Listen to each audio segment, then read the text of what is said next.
আসসালামু আলাইকুম ওয়া রাহমাতুল্লাহি ওয়া বারাকাতুহু। আপনারা জানেন স্মরণকালের ভয়াবহ বন্যায় তলিয়ে গেছে ফেনী, কুমিল্লার 14 গ্রাম, নোয়াখালী, লক্ষ্মীপুর এবং চট্টগ্রামের কিছু অংশ। তো এইরকম বন্যা বিগত 43 বছরে ফেনীবাসী বা 14 গ্রামবাসী, নোয়াখালীবাসী দেখেনি। এই বন্যার জন্য ইসলামী ঐক্যজোটের পক্ষ থেকে একটি স্বেচ্ছাসেবক টিম আগামীকালকে 14 গ্রাম যাচ্ছে। তো যে জিনিসগুলো তারা নিয়ে যাচ্ছে এটি একটু দেখাতে চাই, সামনে আনো। আর আগামীকালকে যে টিমটা যাচ্ছে এটা নেতৃত্ব দিচ্ছেন ইসলামী ঐক্যজোটের ছাত্র বিষয়ক সম্পাদক মুফতি খুরশিদ আলম, এবং আমরা তার নেতৃত্বেই যাব। তো যেখানে যেই জিনিসগুলো দেওয়া হচ্ছে এটা কি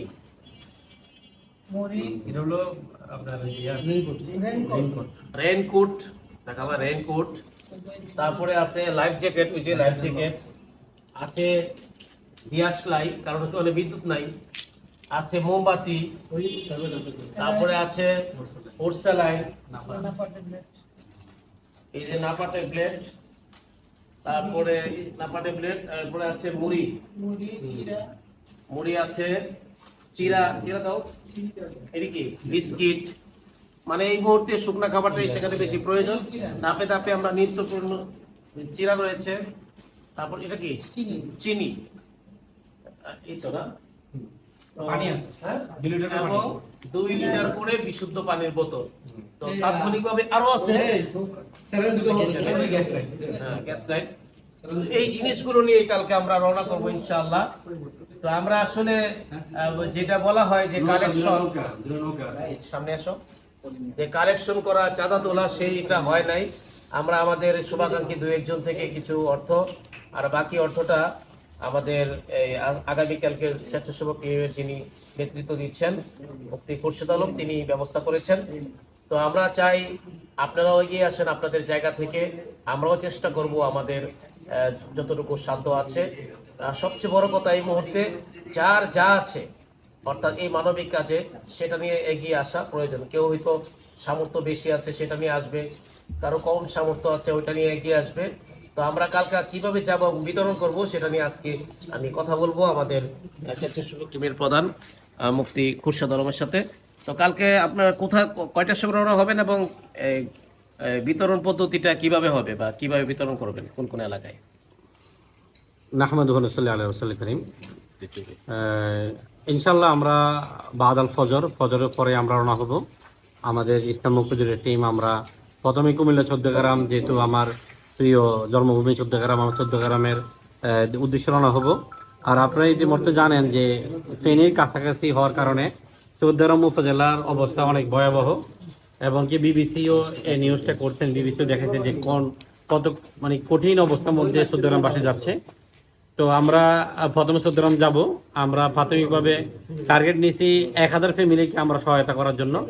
আলহামদুলিল্লাহ আমাদের কাজ চলছে, আপনি দেখতেছেন আমাদের শেষ পর্যায়ে প্রস্তুতি চলছে। আমরা ইতিমধ্যে মোটামুটি 500 ফ্যামিলির জন্য জিনিসপত্র রেডি হয়ে গেছে। ইনশাল্লাহ আমরা ইনশাল্লাহ বাকিটা আমরা ব্যবস্থা করি ধীরে ধীরে। আমরা প্রাথমিকভাবে এগুলো আমরা নিয়ে যাচ্ছি, দেন ধীরে ধীরে আমরা এটা ত্বরান্বিত করবো ইনশাল্লাহ। যেহেতু শুকনা খাবার এবং প্রাথমিক চিকিৎসার যে সরঞ্জাম এগুলো এত বেশি জরুরি হয়ে পড়ছে যা বলা বাহুল্য।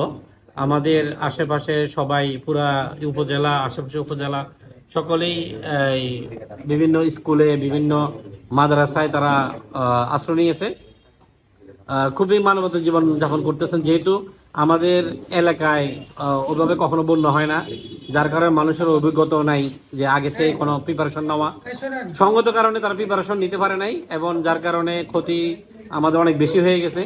এই জন্য আমরা এই 14 গ্রাম থেকে আমরা ওইখানে কাজ শেষ করে আমরা নোয়াখালী, ফেনী যাওয়ার আমরা চেষ্টা করবো ইনশাল্লাহ। আমরা কয়েকদিনের সফরে ইনশাল্লাহ বের হচ্ছি, আল্লাহ যদি সহায় হন আর সকলের সহযোগিতা, তাহলে আমরা ইনশাল্লাহ আমাদের উদ্ধার কার্যক্রমের জন্য আমরা 2টি নৌকা, আমাদের লাইফ জ্যাকেট এবং আমরা রেইনকোট এগুলো নিয়ে আমরা রওনা হব ইনশাআল্লাহ। সকলের সহযোগিতা কামনা করছি। প্রিয় দর্শক, আপনারা দেখতেই পাচ্ছেন স্বেচ্ছাসেবক টিম কিন্তু কাজ করছে। সেই আসরের পরে থেকে কাজ শুরু হয়েছে, এখন পর্যন্ত প্যাকেজিং এর কাজ চলছে। এখান থেকে 500 পরিবারের জন্য এখান থেকে ত্রাণ সামগ্রী ঢাকা থেকে নিয়ে যাওয়া হচ্ছে এবং সেখানে দুটো বোট যাবে এবং ঢাকা থেকে প্রায় 10 জনের অধিক স্বেচ্ছাসেবক যাবেন এবং সাথে যাবেন আমাদের মুরব্বী হিসাবে আমাদের সকলের পরিচিত মুখ মাওলানা হাফেজ মাহমুদুল হাসান হাফিজি সাহেবও। তো বন্যা পরিস্থিতি সম্পর্কে আপনি কিছু বলেন এবং এই মুহূর্তে আমাদের কি কি বেশি প্রয়োজন। নাহমাদুহু ওয়া নুসাল্লি আলা রাসূলিল কারীম, আম্মা বাদ। আমরা তো অনেক মর্মাহত। বাংলাদেশের এই সময়তে এত বড় একটা ভয়াবহ বন্যার সম্মুখীন আমাদের বাংলাদেশের মা বোন, ছোট ছোট বাচ্চা ভাই বোনরা। তো আমাদের ক্ষুদ্র এই প্রয়াস, এখন ওইখানে তো এত পরিমাণের পানি যে শুকনা জায়গা তো নাই, ঘরের চাল পর্যন্ত পানি, এখানে রান্না বান্না করার কোনো সুযোগ নাই। এই অবস্থায় শুকনা খাবারের বেশি প্রয়োজন এবং মেডিকেলের প্রাথমিক যে চিকিৎসার সরঞ্জাম এগুলো দরকার।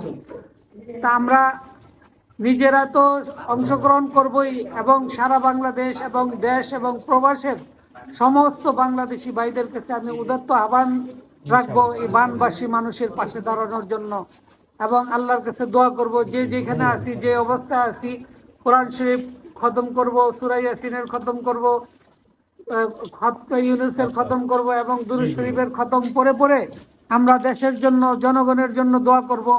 আমরা নতুনভাবে এই দেশটাকে গড়ে তুলতে চাই। এই সময়তে আল্লাহ তাআলা আমাদেরকে স্বৈর শাসক থেকে মুক্তি দিয়েছে।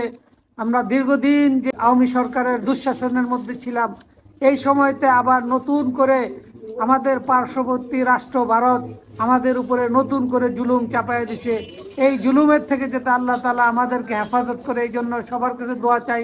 আমরাও দোয়া করব এবং সবাইকে যে যা পারেন তাই নিয়ে এই বনবাসী মানুষের পাশে দাঁড়ান, এই উদাত্ত আহ্বান জানাচ্ছি সবাইকে।